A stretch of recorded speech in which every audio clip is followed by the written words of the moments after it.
Então, na aula de hoje, a gente vai começar a falar, né,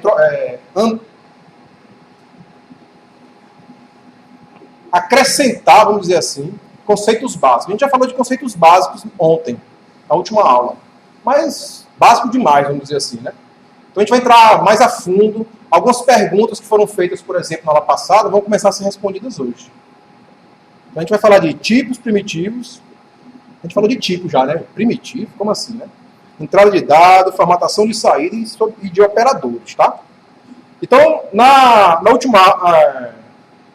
quando a gente fala de tipos primitivos, qual é a ideia? Na verdade, existem dois tipos de tipos em Java. Os tipos primitivos e os tipos referência.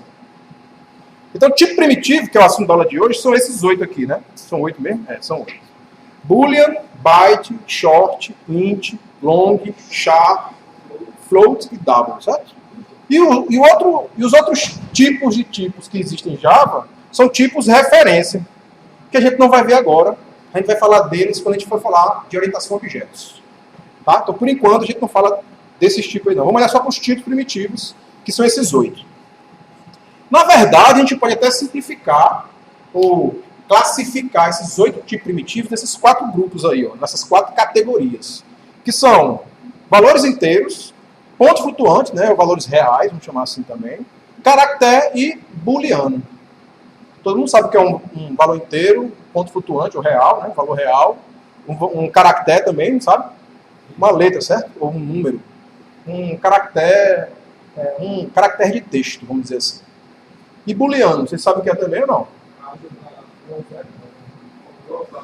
Pronto. Então o valor booleano é o mais simples, na verdade, né? Só tem dois valores booleanos. True, que é verdadeiro, e false, que é falso, né? Tranquilo? Outra coisa, não deixe eu seguir com a aula se você não entender alguma coisa. Pergunta. Tem uns que eles usam, que eles diferenciam do caractere de string. Caractere é um caractere. String é uma cadeia de caracteres. Certo? Então, se eu tenho um string, meu nome, Sérgio, tem 5 letras lá. Não, tem 6, nem sei meu nome, né? Tem 6 letras, tem 6 caracteres, certo? S é um caractere, E é um caractere, R é um caractere, assim vai. Então, no meio de um texto, tem um caractere 1 também. Então, naquele momento, 1 é um caractere. Mas se eu colocar numa variável do tipo inteiro, o valor numérico 1, aí 1 ali é um valor inteiro. Tá? Depende de como a gente está usando. A gente vai ver como é que diferencia isso já já. Na verdade, para simplificar logo para você, um caractere a gente coloca entre aspas simples. Um string entre aspas duplas, certo? Então, ó, A, aspas simples, é o caractere A. Aspas duplas A é o string A. Certo? Não faz sentido dizer que tem um caractere AB. Não existe o caractere AB. É um caractere só. Então isso aqui está errado, não funciona. Dá um erro. Tranquilo? Perguntas? Vamos para frente. Sérgio? Pois não. Tá, string é texto, né? A gente não viu string ainda não, desculpe. Porque como vocês fazem algumas perguntas mais para frente, eu vou responder no monitor, que a gente não falou disso ainda, né? Falou de string ou não? Então, texto. Texto. Na aula passada, quando você escreveu lá um programinha que imprimia um texto, não botou entre aspas duplas? Pronto, string é um texto pra gente. E vice-versa. Texto é string. Tranquilo? Beleza. Pergunte, não deixa eu ir adiante. Fala! Se eu tenho uma string, uma variável, consigo acessar a construção? Consegue. A pergunta foi, se eu tenho uma variável do tipo string, um valor string, eu consigo acessar os caracteres que estão naquele string como vetor? Sim. De fato, string é um vetor de caracteres. A gente pode abstrair, não vamos preocupar com a implementação disso não. Então, uma das coisas interessantes que existem na teoria de tipos de dados, atenção aqui, é exatamente essa ideia de que a gente pode se abstrair de como as coisas estão implementadas. Se eu estou usando aquela ferramenta, eu não quero saber como ela funciona, aliás, como é que ela foi desenvolvida, eu quero saber como é que eu uso ela, como é que ela vai me ser útil. Agora, se eu sou o cara que está criando a linguagem de programação, aí eu tenho que programar o que significa um string ou um inteiro, que não é o caso da gente aqui. Então, apesar de eu achar também muito interessante entender essas coisas, a gente não pode misturar um pouco isso agora, senão vai complicar a gente, certo? Então, vocês vão chegar no momento que vão pagar disciplinas aí que vão habilitar, vamos dizer assim, vocês, ou até exigir como exercício ou projeto, criar algo que seja até uma linguagem de programação simples. Vai chegar o momento disso. Mas vamos lá. Então, ó, nesse slide aí, o que a gente está mostrando? Que tem, na verdade, daqueles 8 tipos primitivos, 4 deles são, na verdade, valores inteiros, que é o byte, short, int e long. Eles representam valores inteiros. Qual é a diferença entre esses caras aí? É basicamente a quantidade de informação que eles conseguem armazenar. Então, lembram que na última aula a gente falou que a operação de divisão ela não é o algoritmo, porque quando eu divido 1 por 3, é uma operação que nunca termina, mas que, quando a gente implementa isso num computador, numa linguagem de programação, numa calculadora, tem um limite físico. E isso tem que ser parado em algum momento, senão não vai parar nunca essa conta, né? Então, sei lá, 5 casas decimais, 50, 1000, mas vai ter um número aí, que é o limite físico da máquina. A mesma coisa aqui, ó, a gente está definindo aqui exatamente isso. Qual é o limite, né, inferior e superior que eu consigo armazenar de valores inteiros se eu tiver uma variável byte, por exemplo, short, int e long. Tá? Então, ó, vai de menos 2 elevado a 7 a 2 elevado a 7 menos 1. O maior e o menor valor byte que eu consigo armazenar. A mesma coisa vai acontecer para os outros 4 tipos, certo? É essa informação que a gente está apresentando aqui nesse slide. Tranquilo, gente? Tem que decorar isso, Sérgio? Não tem que decorar isso. Vou perguntar na prova, né? Quantos bytes... Essa é fácil, né? Um byte tem lá de espaço. Um byte tem um byte, certo? Essa tarefa é fácil. Mas não está preocupado em decorar isso. A gente está preocupado em entender que existem 4 tipos diferentes de valores inteiros, porque em determinadas aplicações eu posso querer armazenar menos informação do que o valor padrão, vamos chamar assim, que é o int. Se eu não disser nada, o número 1 é int. Ele não é byte, ele não é short, ele não é long. Para ele ser um desses 3, eu tenho que dizer mais alguma coisa. Então, o literal, como a gente chama, o literal 1, o valor 1, por default, ou seja, por padrão, é um valor do tipo int. Tá? Esse é o int, é o tipo padrão para valores inteiros em Java. Em Java, outra linguagem pode fazer outra coisa. A gente está vendo aqui a ferramenta Java, certo? Aliás, Java é só uma ferramenta para a gente. A gente pode usar outra linguagem de programação, a gente usa Java, teria que ter um justificativo para usar qualquer outra, a gente usaria qualquer outra, não tem nenhum problema, tá? Por enquanto a gente está usando Java ainda, isso pode mudar. Isso, é uma ferramenta que a gente está usando. E a gente vai usar uma só para não confundir muito a cabeça de vocês ainda. Tá? Quem ia perguntar? Se eu tenho um programa que tem 3 variáveis inteiras, x, y, z, ele vai x por y e me dá z. A gente vai ver a solução disso daqui a pouco. Aí, no caso, se eu pegar, por exemplo, 2 números inteiros, 1 e 3, dividir 1 por 3, ele vai mudar a variável z automaticamente para inteiro a todos. Então, essas questões de divisão e de promoção de tipos, como a gente chama, eu vou já mostrar um slide sobre isso, tá? Eu chego já lá. Se eu não responder essa pergunta, você me lembra, antes de eu terminar a aula. Tranquilo?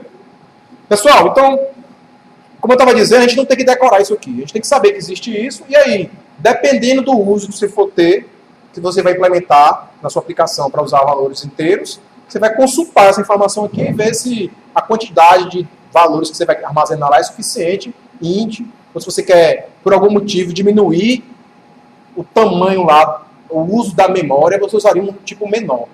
Hoje em dia, tem que ser uma aplicação muito específica para você fazer uma, entre aspas, otimização dessa. Não vale a pena a gente ficar declarando tudo como byte agora. Ah, porque eu só vou usar, sei lá, de 10 a menos 10. Um byte vai caber isso daí. Não vamos usar int, não. Mas a memória que você está economizando para o tipo de computador que a gente tem aqui, para o tipo de aplicação que a gente vai desenvolver aqui de teste, é ridículo. Não faz sentido nenhum fazer isso. Certo? Agora, estou fazendo um satélite que tem lá um microprocessador que só entra dentro de lá 64K. Você nem sabe o que é isso, né? Você fala mega, né? Hoje em dia, 64K. Aí você tem que fazer tudo possível para enxugar ao máximo o programa. Ou seja, é uma aplicação muito específica. E provavelmente não seria Java que eu vou usar para colocar lá dentro, certo? Seria outra linguagem ainda mais específica também. Então, o default, o padrão é usar int. E até que a gente tenha um bom motivo, até que se diga o contrário, a gente não vai usar outra coisa que não int. Beleza? Aí, ó.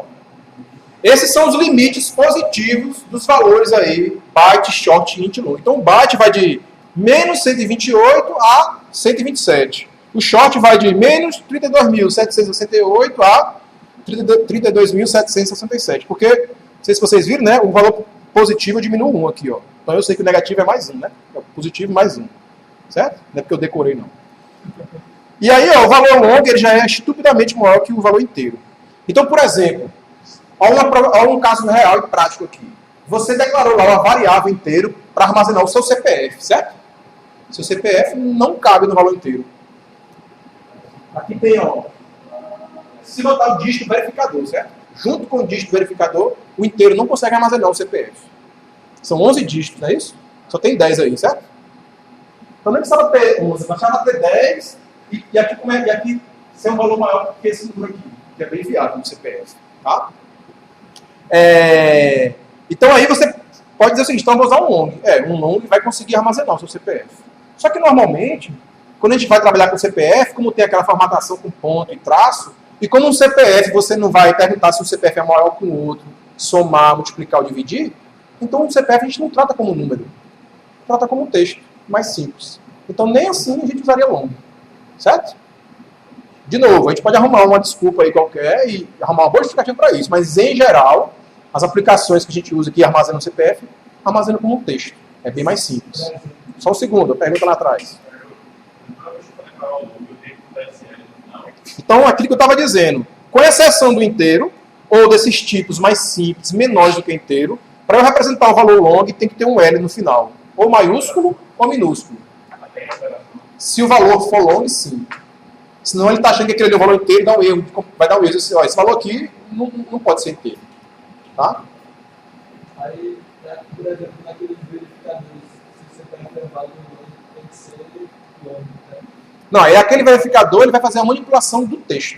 Ele vai pegar caractere a caractere, vai transformar talvez em um valor inteiro para fazer a conta. É uma opção, Então você talvez esteja dando uma boa justificativa para tratar o CPF como long. Só que na verdade, aí tem que ver o algoritmo direitinho. O algoritmo ele não faz uma conta com o número, não. Ele divide aquele número em pedaços e faz uma conta. Então ele não trata como um único número, são pedaços de números. Então não adianta guardar como long, entendeu? Ainda assim não seria justificativa suficiente. Você não puxa a missão, para você ver se o número é real ou não. Você perde também. Não sei. Eu não conheço. Quer dizer, eu até já usei o algoritmo de validação, mas eu peguei pronto. Eu não programei ele. Então não sei nem te dizer não como é exatamente isso não. Mas se você olhar na internet, você acha fácil. Em várias linguagens.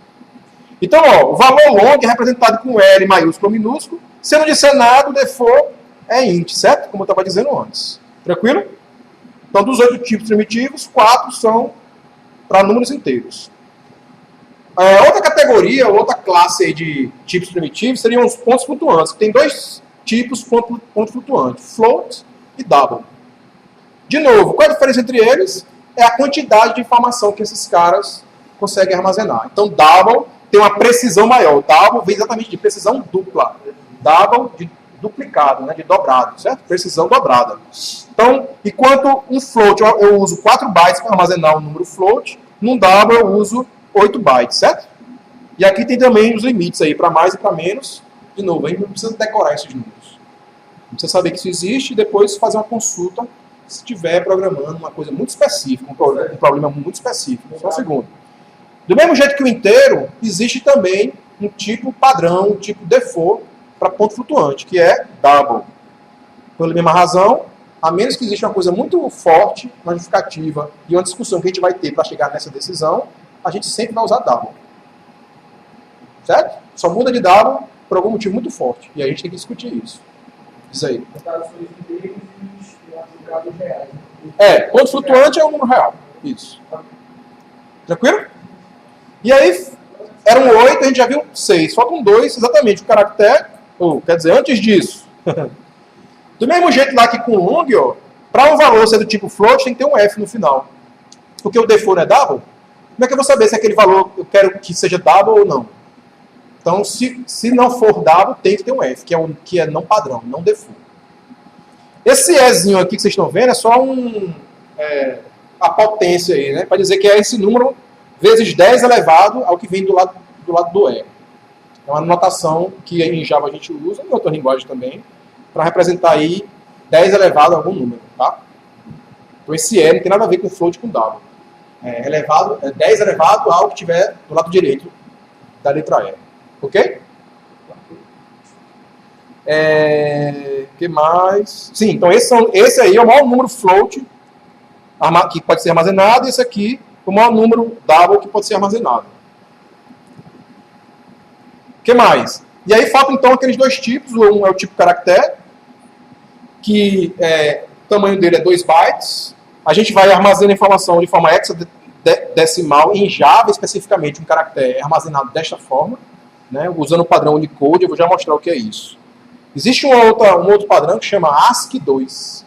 Um outro padrão de caracteres. Existem vários padrões de caracteres. O de Java chama Unicode. E a ideia, o que a gente pode perceber, pelo menos para simplificar, é olhar para essa tabela aí, que é parte da tabela Unicode. Como assim a tabela Unicode? A ideia é que para cada caractere ou símbolo que a linguagem aceita, certo? Ou pode representar, ou pode aceitar, tem um código associado. Então, ó, o A minúsculo é o 97, e o A maiúsculo é o 65. Exclamação é o 33. Então, uma maneira de eu representar um caractere é associar ele a um número também. Tá? Então, os símbolos, os caracteres, as letras, né? Os sinais, todos têm um número inteiro aí que representa eles, tá? Em Java. Na verdade, na maioria das linguagens isso é verdade. Só que dependendo da linguagem, essa combinação de números aí, esse mapeamento, número-caractere, não é o mesmo, tá? Esse aqui é o de Java, que a gente chama padrão Unicode. Vocês também não precisam decorar isso. Vocês precisam saberem que é desta forma. Então, quando eu quiser representar um caractere, faz como eu disse, bota lá o caractere que você quer, aspas simples, pronto. Precisa decorar que A minúsculo quanto é? 97. Certo? Então, desde 95 eu programa em Java, não sei se decorar. Também não precisei usar muito isso. Se eu usasse muito isso, talvez eu soubesse, né? Mas não tem por que decorar isso. Agora, uma coisa interessante. Como é que você consegue trocar um caractere maiúsculo por minúsculo? Não, se você olhar, os caracteres estão em ordem alfabética também, certo? Você sabe que a diferença do maiúsculo para o minúsculo é quanto aí?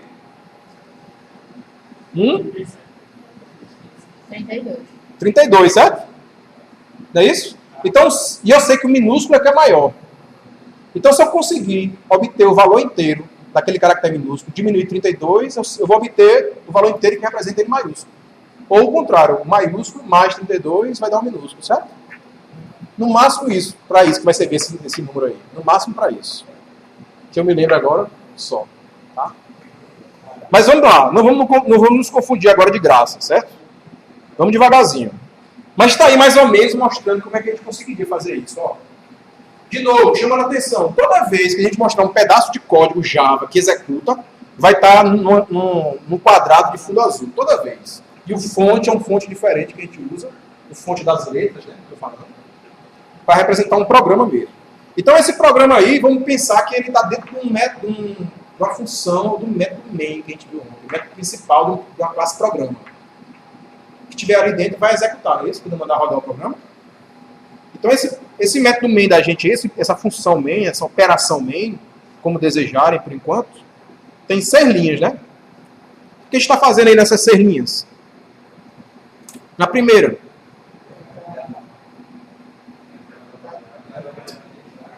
a gente está declarando a variável C do tipo caractere, né? Que é char em Java, o caractere. Aí está usando aquele programinha utilitário que a gente usou ontem também para imprimir ele na tela do computador. Certo? Então vai sair 9 impresso, né? Depois, nessa variável C, eu estou colocando o quê? Estou atribuindo a variável C o quê? 65. O que é 65 mesmo? É um valor de que tipo isso aqui? Inteiro. Certo? Para ser char tinha que estar entre aspas. Aliás, não ia dar 7, tinha que ser 6 só entre aspas, ou 5 só entre aspas. Como não tem nada, 65 sempre vai ser um valor inteiro. Não é isso? Não é o default? Não é o padrão? Peraí, Sérgio. Eu posso colocar um valor inteiro numa variável char? Então, é isso que a gente está querendo mostrar aqui, certo? Que, na verdade, o que o char armazena é um valor inteiro que corresponde ao índice daquela tabela do caractere. Então, quando eu digo assim, ó, C recebe aspas simples, 9 aspas simples, e o que eu estou colocando dentro de C é o quê? Cadê o 9 aí? 57. Certo? Aspas simples 9 é o índice 57. Então eu posso ou colocar o caractere usando aspas simples, ou colocar numa variável char, ou seja, numa variável do tipo caractere, já o número inteiro da tabela, o índice. Que ninguém vai fazer essa loucura, certo? A gente está fazendo aqui para testar só, para brincar com isso. Então, só um segundo. 65 na tabela. Quem é 65? É A maiúsculo. Por sinal, por coincidência ou não, né? Foi o que eu estava usando como exemplo. Então, quando eu imprimir o valor do que está na variável C, então, apesar de ela armazenar de fato o índice, mas o que ela representa é um caractere. Quem é o caractere que está naquele índice? 65. A maiúsculo. Aí eu fui e mudei C para 97. Quem é o caractere que está no índice 97? A minúsculo. Certo? Então, de fato, é como se variáveis do tipo caractere fossem variáveis inteiras. Certo? Mas que a gente não precisa pensar assim, se não quiser. Vamos pensar que armazena um char, aspas simples, um caractere, aspas simples. Pronto. A gente pode pensar assim também, não vai mudar nada no nosso raciocínio. Isso só vai servir para fazer aquelas conversões, por exemplo. Então, se eu fizer aqui, C menos 30, C recebe C menos 32, útil ponto imprima C. Vai sair o quê? Entenderam o que eu fiz aí? Coloca em C, eu coloco em C menos 32. Qual é o último valor de C antes disso? 97. Menos 32. Então vai imprimir o quê? A maiúsculo, né? Certo? Para isso que serve a gente entender que tem um inteiro aí. Então, quem quiser brincar depois com isso, pode inclusive imprimir aquela tabela. Pega uma variável inteira, imprime ela, depois joga ela dentro de um char e imprime o char. Aí vai ficar a tabela, número, tabela, número, tabela. Aliás, foi assim que eu fiz aquela tabela. Certo? Não sei decorar, não importa. Tranquilo?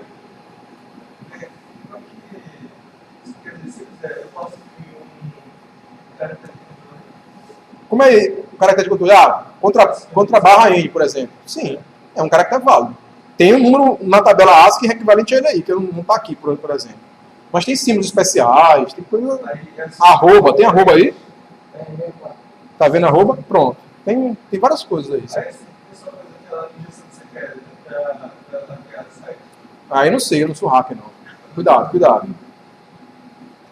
Na verdade, tem outra aplicação do termo hacker, né? O cara que faz uma loucura no código assim que você não entende. Não precisa ser por mal, não, hacker. Né? Pode ser por mal em outro sentido. Tipo, você não consegue entender o que o cara programou. Certo? Mas assim, a gente está vendo, obviamente, um conjunto limitado de informações. A gente vai ver nesse curso um conjunto limitado de informações. Tem um outro mundo de coisas que fatalmente vocês nunca vão precisar usar na vida, nem vão ver na vida. Então a gente vai ter que se aprofundar, quem tiver interesse em trabalhar com segurança, por exemplo. Vai ter que entender os pormenores disso, sem dúvida nenhuma. Tá? Mas nesse momento aqui, a gente tem que se concentrar um pouquinho. E aí, para alguns que já sabem muito, pode parecer chato isso, fatalmente podem achar um pouco chato. Mas se concentrar um pouquinho de entender pelo menos o conceito básico aqui. Ou até rever, até encarar isso, se você sabe um pouco programar, encarar isso como, será que é o que eu pensava mesmo? Ou será que o que esse cara vai falar é diferente do que eu acho que é? E a gente pode ter uma discussão, no bom sentido aqui, não precisa voar sapatos, né? Nem faca, nem nada assim, sobre os conceitos. Tem muita coisa que eu posso falar aqui, eu vou dizer, é a minha opinião pessoal. Como tem muita coisa que vai estar escrito no livro, que eu posso não concordar, que você pode não concordar, não tem nenhum problema, certo? O interessante é a gente ter essa consciência aí, e ter o senso crítico, principalmente. Eu acho que isso que é importante. Não decorar, entender as coisas. Tranquilo? Vamos para frente. E aí, para terminar, o booleano, que é um só byte lá. Não precisa nem muita informação para armazenar, né? É true ou false. Então, só tem dois possíveis valores booleanos. Em outra linguagem de programação, os valores booleanos são representados como números também. Em Java não, é o literal. TRUE é um valor booleano. FALSE é um valor booleano. Aliás, são os dois únicos valores booleanos. True e false.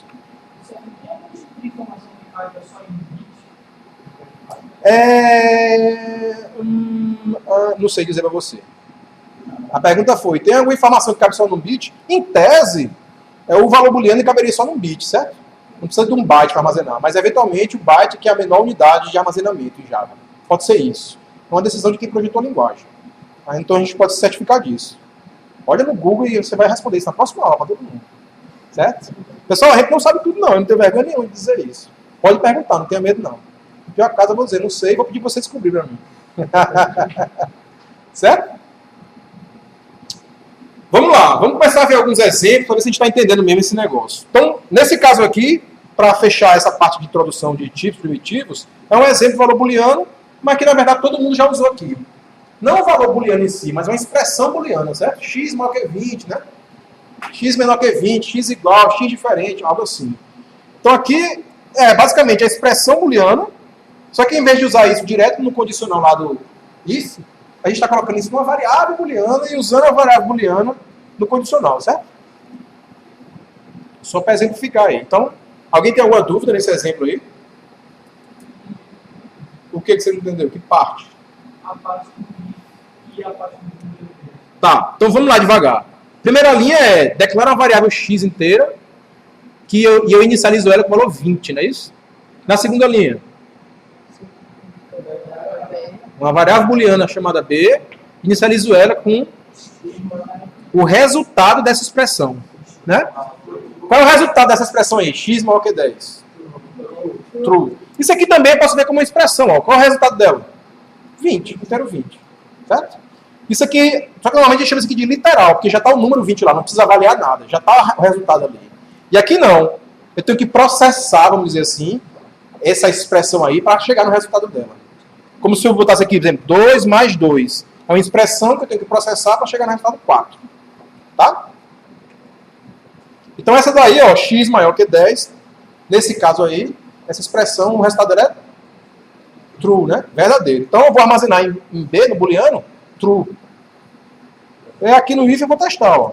Se B, ou seja, qual é o valor de B? Se for true, eu entro no if. Se for false, eu entro no else, certo? É muito comum, principalmente quando a gente está começando a programar, que você se depare com uma coisa assim, ó. Você vai chegar aqui e vai colocar se B igual se B igual a true, certo? É muito comum fazer isso. Pô, mas se é um valor booleano, não tem que colocar uma outra expressão. Ele já é o valor booleano. Toda vez que você escrever igual a true ou diferente de true, ou igual a false ou diferente de false, a gente tem um termo técnico para isso. A gente diz que isso é um mau cheiro. Cheira mal. Certo? Não precisa fazer isso. Para perguntar se B é igual a true, é só dizer se B. Não precisa fazer se B for true. Concorda ou não? Faz sentido? Aí você não esquece mais disso. Se eu escrever igual a true ou a false, comparar com o valor booleano em si, opa, cheira mal esse negócio. Significa dizer o quê? Tem uma forma mais simples de eu fazer sem precisar fazer essa comparação. Tá? Diz aí. No caso ali, se o derivado fosse false, aí vamos lá. Se B fosse falso, se aqui fosse menor, né? Por exemplo, certo? É isso? Ou se você quisesse fazer o contrário, é? Se B for falso, eu quero imprimir maior. Se for true, eu quero imprimir menor, é isso? Assim, se B fosse falso, quando eu falasse no if, ele ia vender como true? Não. Ele vê como... O que o if faz, pessoal? Qual é a sintaxe do if? If, aí tem uma condição aqui, não é isso? Aí tem um else. Então, qual é a explicação para esse comando aí? Se a condição for verdadeira, executa o bloco do if. Se for falso, executa o bloco do else. Certo?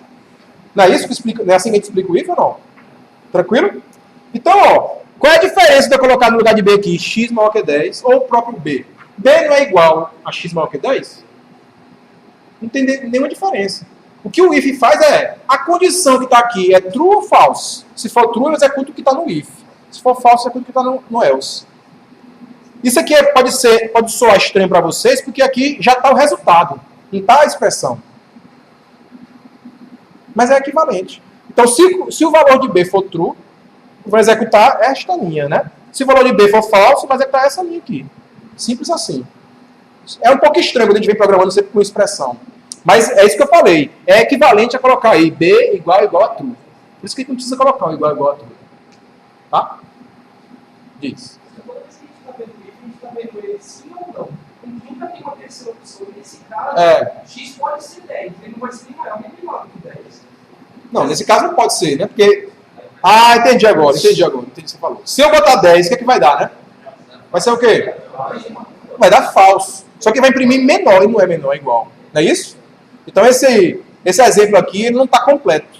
Eu posso colocar um... Quando eu botar o x igual a 10, quando eu digitar 10 aqui, ele vai imprimir menor. É um algoritmo que eu sei que a resposta que ele vai dar, mas não é o que eu queria provavelmente fazer. Então eu preciso mudar ele para fazer um teste a mais de ser igual primeiro e imprimir igual, em vez de maior ou menor, certo? Tem quando a gente colocar isso com 3 alternativas? Tem. Você pode apreciando muito? Não, tá não. Normalmente, a gente pode colocar if sem else, não pode? Não pode? Então, nada impede que fizesse assim, ó. Se, condição 1 aqui, abre, fecha. Não tem else. Depois outro if aqui. Se, condição 2. E assim vai. Vários ifs, não posso? E a gente pode fazer assim também. E a gente pode fazer assim também, ó. Dentro do else, o que é que impede que aqui tenha um if aí dentro?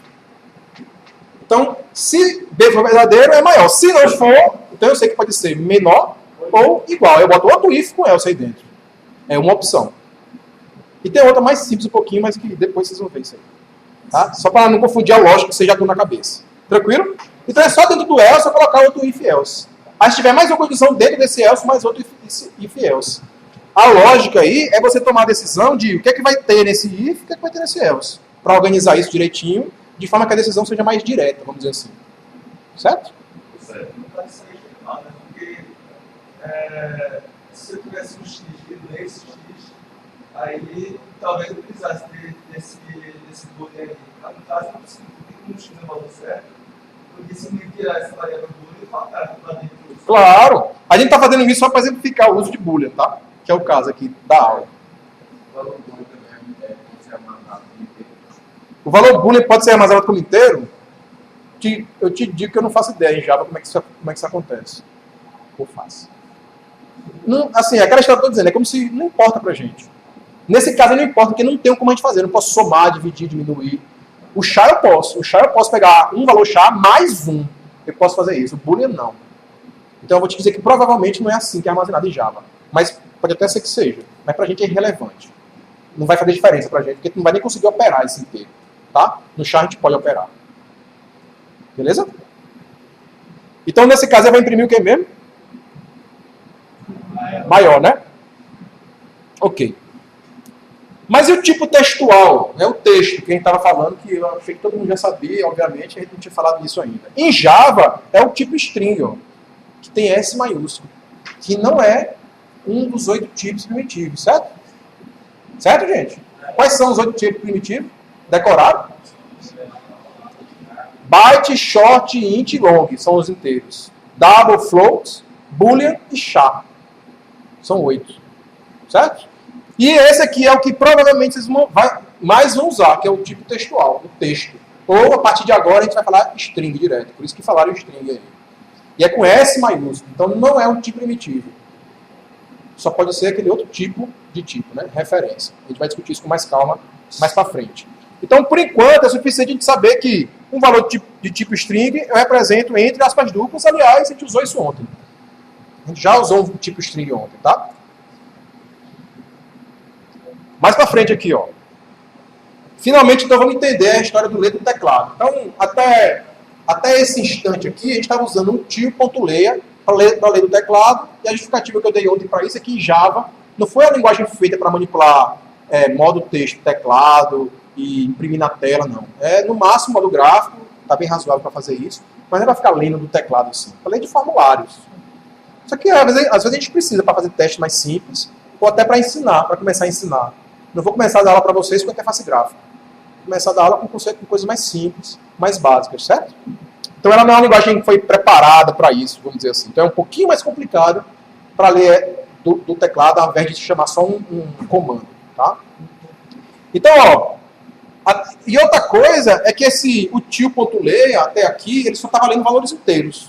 Não foi isso que a gente leu ontem? Leia 3 números e imprima o maior deles, ou 2 números, não lembro bem o exercício mais como é que era. Como é que eu vou ler outros valores? Alguns já até se anteciparam e conseguiram, abriram lá esse programa útil, viram como é que o método estava lá e começaram até a brincar com isso e fazer testes. Massa, nenhum problema. Então, para simplificar a nossa vida, vamos encarar isso da seguinte forma. Primeira coisa, em vez de util, tem esse programa aqui chamado Scanner. Todo mundo lembra que o programa Java é public, class, nome do programa, né? Não é isso, gente? Então, o programa é uma class. É uma classe, certo? Então, por enquanto, classe é sinônimo de programa pra gente. Se você falar classe, vocês vão entender programa também. Tanto faz, tá? Por enquanto. Então, essa classe aí, scanner, ou esse programa aí, scanner, vai representar o teclado pra gente.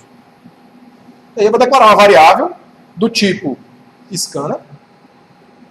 Não estou usando a mesma sintaxe, né? Como é que eu declaro a variável inteira? Int i. Aqui tem scanner in. Então, in é uma variável que armazena o teclado. Pode pensar assim. Ou que de alguma forma está conectado ao teclado. Para poder fazer solicitações para ele. Ler dele. Beleza? Tranquilo? Desliga os monitores. E aí, para inicializar um teclado, eu tenho que fazer isso aqui, ó, esse danado aqui. Esse bicho aqui. O que é isso, Sérgio? Né, hoje vocês vão entender isso não, infelizmente, tá? Então a gente vai encarar da seguinte forma. Toda vez que eu quiser ler do teclado, eu vou ter que digitar essa primeira linha do jeito que está aí, para todo mundo. Scanner, tudo bem, a variável pode ser qualquer nome, né? Pode ser scanner Sérgio, scanner Maria, que é o nome da minha mãe, certo? Igual a new scanner, com S maiúsculo, scanner. Abre parênteses, system, com S maiúsculo, ponto .in, fecha parênteses. Em Java, faz diferença maiúsculo de minúsculo. Quem definiu esse programa aí, essa classe scanner, definiu com letra maiúscula. A gente tem que usar com maiúsculo. Certo? A gente combinou ontem, estava lá no roteiro, que toda classe, todo programa que você for criar, tem que ter letra maiúscula. É a única coisa em Java que tem letra maiúscula. Todo o resto começa com minúsculo. Não foi isso que a gente combinou ontem? Ou que está lá no roteiro, né? E aí, de forma bem simples, está aqui um exemplo de como é que com a mesma variável in, que representa o teclado, eu vou dizer, leia um string, leia um texto, ou leia um valor inteiro, ou leia um valor real. Então, se eu fizer in.nextLine, ele vai ler um inteiro, um string. In.nextInt, um inteiro. In.nextDouble, um double, certo? Está aqui o exemplo disso. Tranquilo? Então, agora a gente consegue ler do teclado valores de, não só inteiros, mas texto e real. Mas um detalhe é que lá no cabeçalho da sua classe, lá no cabeçalho do seu programa, você vai precisar colocar essa linha aqui, ó, import java.tio.scanner. Então o colega ontem estava falando, Sérgio, lá em Python, foi em Python, né, que você programou um pouquinho já, a gente tem que importar módulos. A mesma coisa em Java, só que a gente vai falar disso em uma aula específica só para isso, importação de módulos. Por enquanto a gente vai usar meio às cegas ainda. O fato é que esse scanner aí, esse programa, é um programa que já vem, vamos dizer assim, embutido na linguagem Java, vamos chamar assim por enquanto. Que está lá num módulo separado e eu preciso dizer, eu quero usar esse módulo. Então o que essa linha faz basicamente é isso. Quero usar o módulo scanner. Coloca lá essa linha, na primeira linha da sua classe, do seu programa. Antes mesmo do public class. Porém, depois daquele package que ele escreve lá em cima. Tá? Diz aí. E se a gente declarar uma variável com i, mas Desculpa? a gente declarou a variável scanner com i. O nome da variável scanner é in. Isso. Aí, aqui no comando do sistema, esse i é o nome da variável. Boa pergunta. Não é não. Esse in aqui é uma variável desse programa. É uma outra variável que, por coincidência, ou não, o nome é in também, mas dentro do programa. Então, ó, não tem nenhuma relação aqui. Então aqui eu posso colocar x. Aí aqui é x, aqui é x, aqui é x, certo? Pronto. Esse in sempre é in. É uma coisa de Java. System, ó, tá com S maiúsculo. É outro programa em Java. É outra classe de Java. Lá dentro dela tem uma variável chamada in, que a gente está usando aqui. Para quê? Aí me permita não explicar isso agora, certo? O que importa é que essa linha aqui faz tudo que é necessário para preparar essa variável in para ler do teclado. Tranquilo, gente? Ou essa variável x agora, né? Para ler do teclado. Pergunta? Não? Beleza? Vamos em frente. A mesma coisa com imprima, ó. A gente está usando aquele util.imprima e eu falei, não, foi um modo que a gente criou para simplificar, para você não ter muita coisa na cabeça na primeira aula, de propósito, para não confundir a gente. Mas aí isso aí já é bem mais simples em Java. Então, para imprimir em Java, o comando que a gente usa é esse system.out.print. Se você abrir aquela classe lá, aquele programa, o tio.java, que vocês usaram ontem, tá lá isso. O leia, chama essa linha aí, o tio system.out.print, certo? E aí, na verdade, eu tenho duas formas de imprimir. Com print e com print ln. A diferença é que esse ln é de ele quebra a linha. Ele imprime o que você quer e quebra a linha. Imprime e quebra a linha. Se você der só print, imprimir um do lado do outro. Sem quebrar a linha. Certo? É basicamente essa a diferença. O que mais? Então, ó, tem um exercício aqui pra gente fazer, mas calma, não ligue os monitores ainda. Na verdade, tem 3 pequenos exercícios que a gente vai fazer. Então, o que eu vou fazer? Eu vou explicar rapidamente eles. Entre cada exercício desse tem um slide. Eu quero só falar desse slide rapidinho, porque aí a gente para e vocês começam a fazer o exercício no ritmo de vocês. Não ficar, senão eu vou ficar esperando todo mundo terminar para ir para o slide seguinte. Tá? Então, esse exercício é, escreva um programa que pede o nome e a idade de uma pessoa. Então, o programa você vai colocar lá, digite o nome, aí você lê do teclado o nome. Digite a idade, lê do teclado a idade, não é isso? Certo? E imprima uma mensagem dizendo, fulano de tal, você tem tantos anos. Então é bem simples, né? Por exemplo, olá fulano de tal, onde fulano de tal é José aqui, né? Você tem 25 anos. José você lê do teclado, 25 você lê do teclado também. Faça isso daí. Aí a outra informação que a gente quer dar hoje ainda é exatamente a questão de que quando você faz a operação com valores reais, é muito comum que você tenha uma conta como essa daí. Olha aí como é que dá aquele 1 dividido por 3, que no caso aqui é 10.000 dividido por 3. Basicamente é o mesmo problema, certo? Em Java, como o double tem um limite, esse é o resultado que ele vai dar para você aí. Ó. Por mais estranho que isso pareça. Mas é isso daí. Só que se a gente for pensar bem, dificilmente a gente vai estar programando alguma aplicação que precise desse monte de casas decimais aí, certo? Vou dizer que no máximo 2. Ou, sei lá, se for uma bomba de gasolina lá, você vai abastecendo o posto, tem 3 casas decimais, né? Não vai passar disso. Eu nunca vi nada com mais de 3 casas decimais. Tudo bem, vai sair o resultado do pós-graduação da gente, usa 4. Tá bom, 4 casas decimais. Então, assim, normalmente eu não vou querer exibir esse tipo de coisa aqui. Eu vou querer formatar esse número para exibir algo que seja mais interessante, mais legível, inclusive. Que faça sentido, inclusive, né? Então, existe uma outra classe, ou seja, um outro programa, chamado Number Format. Estão vendo que o fonte que eu estou usando para essa palavra é diferente desses outros fontes aqui, mas é igual a esse fonte aqui. É porque esse aqui já é o nome da classe, já é um pedaço do programa. Essa é a intenção da gente. É o nome da classe que você vai usar em Java, certo? Então essa classe aí, Number Format, ela tem operações que formatam números. Interessante, né? Number Format, formata números, né? Então, de novo, a melhor coisa que você faz é escolher bons nomes para os seus programas e para as suas variáveis. Olha um exemplo de uso dessa classe aí. Ó. Então, estou declarando uma variável chamada NF do tipo Number Format. Relembrando, a gente viu hoje que existem tipos primitivos, tipos referências. Tipos primitivos são 8. Todo o resto é referência. Então, Number Format é um tipo também. E é tipo referência. E aí eu posso declarar uma variável desse tipo. Certo? A gente vai entender isso melhor. A gente vai ter tempo para sedimentar isso. Não se preocupem. E aí, como é que eu faço para criar ou para inicializar a variável Number Format?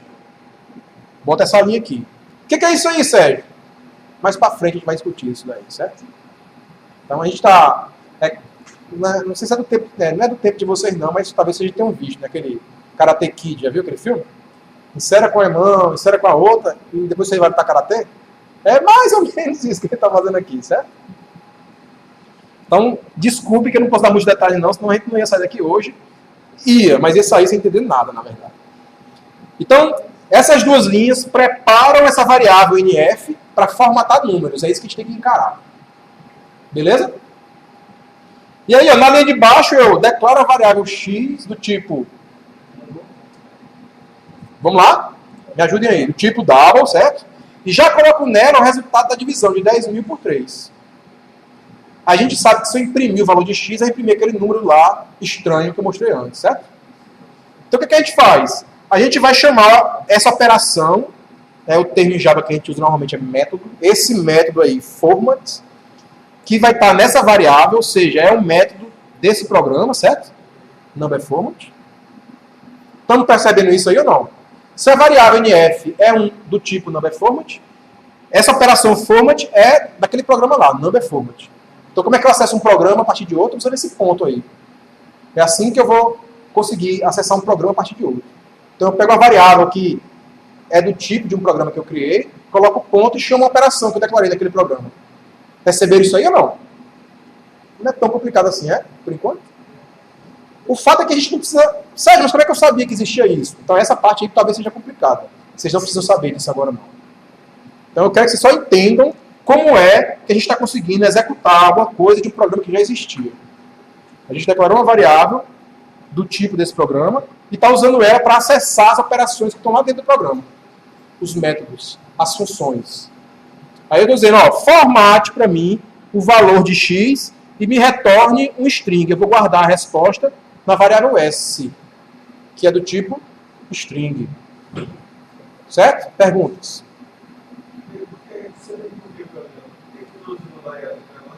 Se o quê? Desculpa? Quando você importa o módulo, você habilita ele para ser usado. Você tem que referenciar ele. Como é que você referencia? Via uma variável, certo? Não. Nesse caso aqui, não. Tem uma explicação toda bonitinha sobre isso que não dá para fazer agora também, tá? Então, nesse caso aqui, tem que usar sempre uma variável para acessar esse programa number format, tá?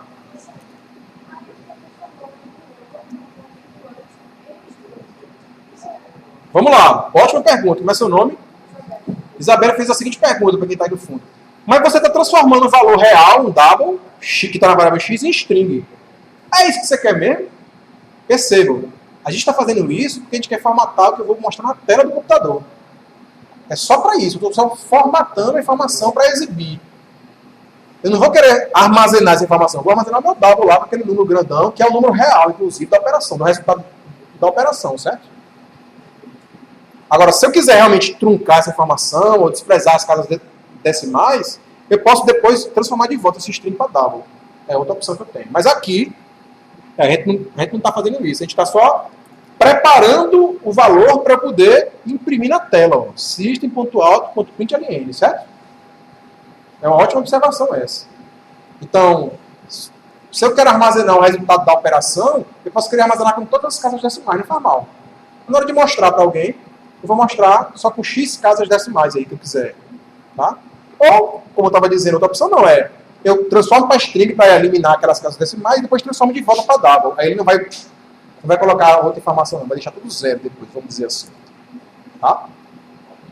Então, ó, quando eu imprimo aqui, o resultado que vai sair é com 3 casas decimais. Porque, por padrão, esse programa aí, number format, essa operação format, mantém 3 casas decimais. Ah, mas eu queria 2. Então, você vai ter que configurar, vamos dizer assim, esse programa. Então, você vai fazer, ó, programa number format. Não é bem isso que eu falei agora não, mas seria mais ou menos assim, programa number format, ponto, seta o número máximo de casas decimais para 2. Tem isso lá.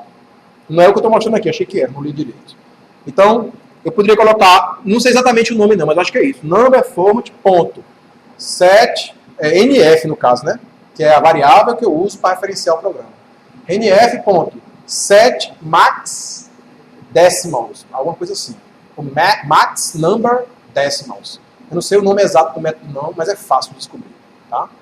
Aí você passa o número 2 para ele, o inteiro 2 como parâmetro. Então ele sabe que quando for formatar agora, ele vai se considerar só 2 casas decimais. Ou 4, ou 5, ou 6. Então você tem o poder de dizer quantas casas decimais você quer que ele use para formatar. Tá? Tranquilo? Posso continuar? Mas nesse caso aqui não é o que a gente está fazendo. A gente está fazendo outra coisa. A gente está dizendo o seguinte, ó. Eu quero agora usar esse serviço aqui, e aí, não só pelo resultado do que ele imprime, mas pelo nome do que está aqui, currency é moeda em inglês, certo? Então eu estou dizendo o seguinte, eu quero agora usar uma formatação de moeda. NF, você vai receber um programa que formata moedas agora. Formata valores double, reais, para moeda em string. Né? Quando eu mando ele formatar, x e guarda a resposta em S. Quando eu imprimir o S, vai sair assim, ó. Real, exatamente, real, o milhar, o milhão separado com ponto e o decimal separado com vírgula. Se o teu computador tiver configurado lá em preferências regionais para Estados Unidos, moeda dólar, vai sair o símbolo de dólar. Em vez de onde tem ponto, vai sair vírgula, onde tem vírgula, vai sair ponto. Que em inglês, a vírgula que separa os milhares, né? As mil, milhão, bilhão e assim por diante, e ponto é que separa o decimal. Então ele vai fazer automaticamente conforme a configuração que você tem na sua máquina, a configuração regional que você tem na sua máquina. Se eu quiser, eu posso pegar várias funções. Exatamente. Então, via essa variável, não só você usa o format, mas você usa outras funções, como, por exemplo, configurar o número máximo de casas decimais que eu quero. E assim por diante. Número mínimo também. Então, não só máximo, mas mínimo. Porque se tiver menos, ele coloca um zero do lado, por exemplo. Certo? Vai ficar bonitinho para você imprimir na tela do computador. Tá? Essa é a intenção disso aí. É formatar a saída. Muito bem, travou aqui agora, certo?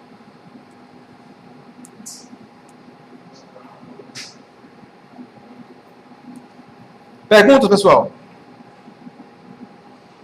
Sério, qual a diferença de number format para O scanner é para ler o teclado, certo? É uma classe, que eu tenho uma variável do tipo dela e via essa variável eu acesso ela, vamos dizer assim. Nesse ponto não tem nenhuma diferença.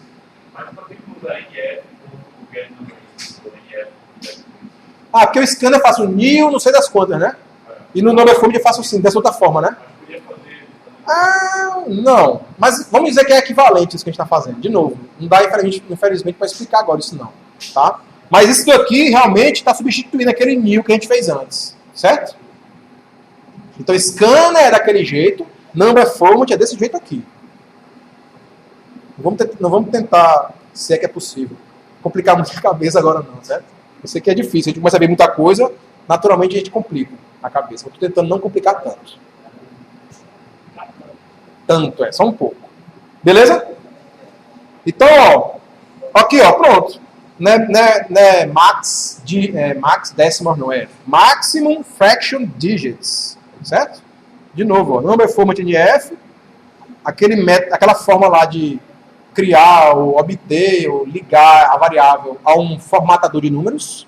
E eu digo, defina como o número máximo de dígitos de fração que você vai trabalhar 2. Formate o resultado, quando ele imprimir, só vai ter 2 dígitos aqui, ó, de fração, certo? Exatamente o que eu estava dizendo antes. Tá aí o nome do método. Aí a pergunta agora foi, como é que eu vou lembrar disso tudo aí, Sérgio? Então, número 1, a ideia aqui é que você não precisa decorar nada. Você vai pegar esse slide, vai abrir, vai olhar de novo e vai usar isso aí, se for preciso.